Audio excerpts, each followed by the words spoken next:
into almost 2 years of full-time travel in 3 continents and 10 countries. I'm Katrina Julia. I am a lifestyle entrepreneur and transformation coach and have recently traveled the world for a year and a half full-time. If this is your first time tuning into me, this is the #1 place to be to create and scale a life and business you love. And pieces of my story and what you can learn from me include all the things on wellness, on marketing, on business, and travel. I have avidly walked from fear to faith, self-hate to love, corporate to calling, and bondage to freedom, including losing over 55 pounds over 5+ years ago, being alcohol-free, leaving corporate America as a chief audit exec to create an all-in-one lifestyle brand, and traveling the world. So in this video, I'm gonna be sharing several different things. So one, I had a vision to at least travel full-time for a year back in about 2013. I never would have imagined it was going to be in the middle of a pandemic. But let's be real, 2020 was a doozy in every single way. And like many of us, at first I thought, well, maybe this is, happening, not happening, maybe it's short term, maybe it's long term. And I quickly recognized in about April or May, it was gonna be pretty long term. And I had a really bad migraine for the first time in my life in May, and set in several things like a neck pillow, a desk at home, additional wellness things to do, making sure I was walking more often, stretching to prevent that from ever happening again. The second thing I decided was that with prayer and practical alignment, decided that I was going to leave the country to travel the world, that I was gonna leave Atlanta, Georgia in 2020. And it was crazy how things lined up, you guys. For example, my lease was coming up for renewal the end of December, which timed it perfectly. I decided to give away over 80% of my things. I gave away my bed, I gave away my TV, I gave away a table, like literally I ended up getting a tiny storage at Public Storage for the time I was gone. I realized that my passport that I had gotten renewed back in 2011 was expiring, I think, in February or March of the following year. And if you know anything about global travel, when you go to a country, you typically need a passport that's good for at least 6 months. And clearly, if I was gonna keep traveling, that needed to speed up. So I got my pictures done, I sent in the paperwork, I expedited it, and I thought I was gonna have my passport early to mid-December.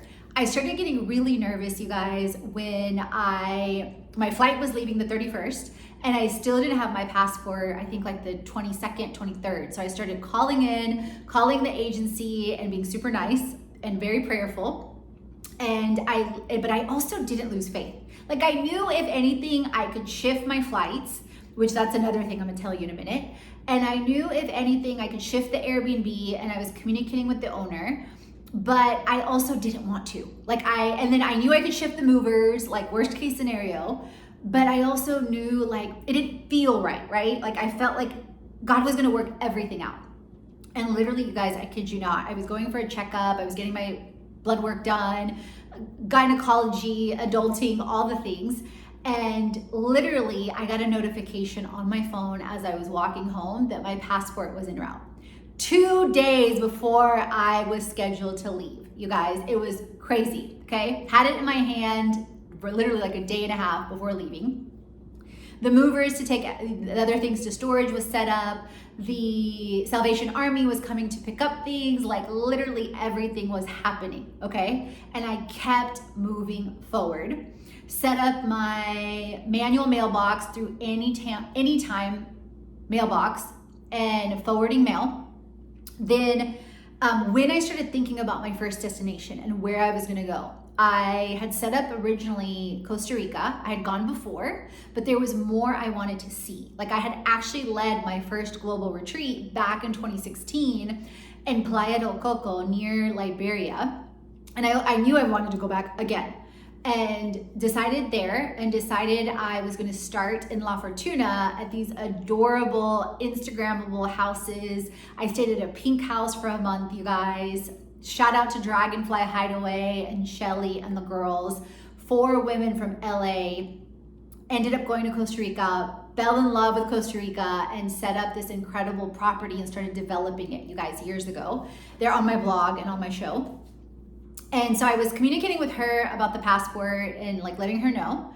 Then the flight, you guys, so crazy. So first it was like, okay, I'm going to Costa Rica. I'm staying at least 3 months in a couple of different spots. And I'm staying at least a month in my first spot. That was about the extent of my initial plan with Costa Rica and then Nicaragua. And then I was gonna go through Central America, South America. And originally I thought I'm gonna keep going through all 7 continents. As of now, I have gone to 5 continents and to over 35 countries. During this year and a half, because I typically stayed most places like a month to 3 months with a couple short stints in between, I ended up going through 3 continents and the 10 countries. So how I got my flight, it was crazy. I ended up getting, I didn't even know I had these points, you guys. I had points through Delta for literally exactly what I needed to go to Costa Rica. So talk about, and literally the day that I felt like my intuition and the Holy Spirit like guiding me, they had dropped the points to where I could fly for exactly the points. I think it was 12,000 to Costa Rica on those points. Like cray. So let's dive into even more.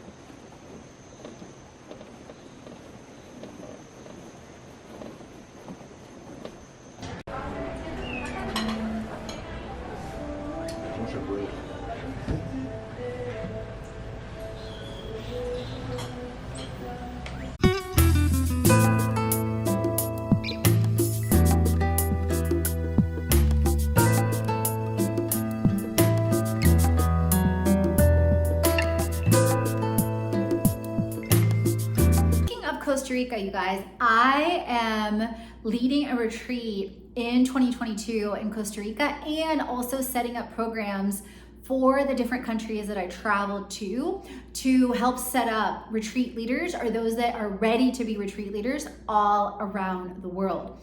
So definitely check out my Retreat Like a Boss link down below. Speaking of, so we talked about some of what it was like leaving Atlanta, Georgia. I've also dropped a link in the notes to the blog post that I detailed out, like all the things with COVID, all the things with, Atlanta, Delta, like what it was like then, and then how I set up the plan, and then what I was originally thinking across 7 continents. So now I'm going to take you into some behind the scenes with the 3 continents and the 10 countries, along with some highlights on my top 10 guides, so that you can, if you're thinking about traveling to any of those countries, you can get even more insight. And if you haven't checked out my top 10 guides, those are also linked down in the show notes as well. And then beyond that, I'm also going to dive deep into the lessons learned and the lessons that I learned during full-time travel and what I reflected upon, especially now being back in Atlanta as my base for the last about 3 months as of this recording. And just so you know, just to give you a bit of my background, I am half Polish and half Bulgarian. I was conceived in Bulgaria, born in Poland, in a refugee camp in Italy by the time I was 6 months old, in USA and through 4 countries by the time I was 2 years old. So literally travel is part of my journey, part of my soul, everything. And now the 35 plus countries and 5 continents. And also along those lines, I knew when I was leaving that I would be back in Atlanta, Georgia as well. So let's get into some of the behind the scenes as we go through country by country. I'll share some quick highlights and on just reflection. So on the blog, I blogged about a year of travel in 2021 and 7 things I learned. And then I updated because more things came up and did a second post in July once I was back. So, a year of travel in 2021 and 7 things I learned. And you can definitely dive deeper into the link in the show notes because here I'm just sharing the highlights. So, the first thing was increasing leaps of faith. Like, obviously, leaving in the middle of a global pandemic, going to Costa Rica, being in new places all the time led to increasing leaps of faith. Number two, learning to travel light, both inside and on the outside, because I could only take so much. And I ended up even downgrading. So originally I left with one large suitcase in my backpack. And when I came back to Atlanta at the end of December, I ended up downgrading to, or I would say upgrading to a small carry-on suitcase in my backpack. Number three, embracing flexibility and like there is no box. Number four, traveling for less, either getting paid to travel, having press trips, and my average place in 2021 was about $700 a month. Choosing experiences over things even more, diving into life. I ended up going through more waterfalls than I can count through so many countries. Canyoning, hiking, snorkeling, freediving, walking tours, horseback riding, surfing, rainforest, and wildlife, which you'll see you saw in some of the behind the scenes and also on the blog and on the show.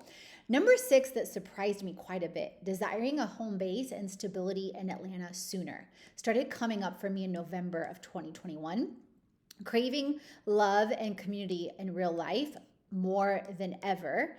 And then the other 4 lessons that I share on the blog in more detail that you can find under travel or on the post on the blog as well. Hold on. 7 ways, Instagram, top 10. I must have not tagged it correctly. That's okay. First world problems. So here it is. So here's the one that was the years of full-time travel, where I went, what I learned, and returning to the USA. Fast forward a year and a half later, 10 countries, 3 continents. And on this post, beyond what I shared on the behind the scenes from the clips, you can see the order, how long I stayed in what country. You can see more images, and then you can also see everything hyperlinked for the travel by destinations, for one-day guides, for my top 10 guides, by cities, by countries. And then the additional and some more insight and some additional lessons learned. So number 1 was walking in worthiness. So the traveling full time, the novelty, experiences, and wonder, and shifting from pain to purpose, and recognizing and realizing how we can mistakenly judge ourselves, examining even more evidence of progress, recognizing internal states of mind and internal states of change, and external evidence, whether it was in the past with wellness, with money, with business, but obviously with travel that expanded and gave me new perspectives as well. Increasing intentions in the present. So in 2018, I read a book called One Word that radically changed my focus. And then this year, in 2022, my phrase for this year is I am perfectly present. And you can see how last year, traveling full time, how our creator helped catapult that. And it's helped me to be present even more, even when and especially when I'm not traveling. At the same time, focusing on the future, like learning to be grateful for everything I have, and then co-creating very intentionally and aligned. So casting a vision in the past, like many people, I would idolize it or worship it or be afraid of it. Versus now I've come to recognize and realize like I'm co-creating and receiving it as if it's already mine and moving towards it all the time. And I've received the desire from our creator and feeling and receiving it repeatedly now while taking that aligned action. One of my favorite scriptures that I remind myself of is Galatians 5:22, which is the fruits of the Spirit are love, joy, peace, patience, kindness, goodness, faithfulness, gentleness, and self-control, and creating from that space. And so I asked some pivotal questions in this blog post and on the show. That's my mom and I in Portugal. And then what it was like returning and adjusting to being in Atlanta full-time as well. So that'll give you at a glance my lessons learned. And then let's get into now more of the behind the scenes on country by country.